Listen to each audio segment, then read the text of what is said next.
Welcome back here at 5:14. And this morning, a debate over how many pets people can have expected to continue in Hartford tonight. The City Council could vote on a proposal to limit the number of cats and dogs you can keep at home.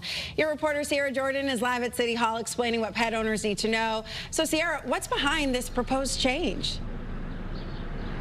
Good morning. Well, animal control officers are sounding the alarm, and tonight the City Council could do something about it. If this proposal passes, Hartford residents could have 6 pets in total with no more than 4 dogs. That is the limit, and if you do go over, it can cost you.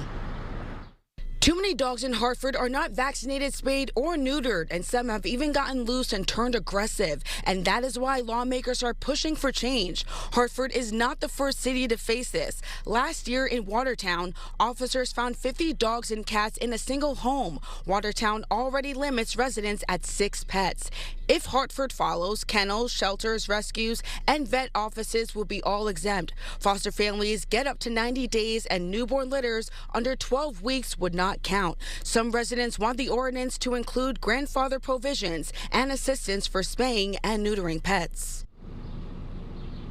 Now, residents could face a fine up to $100 per day if they ignore the warnings, and in serious cases, the state law requires the pets to be removed from your home. Your reporter live in Hartford, Sierra Jordan, Channel 3 Eyewitness News. Back to you, ladies.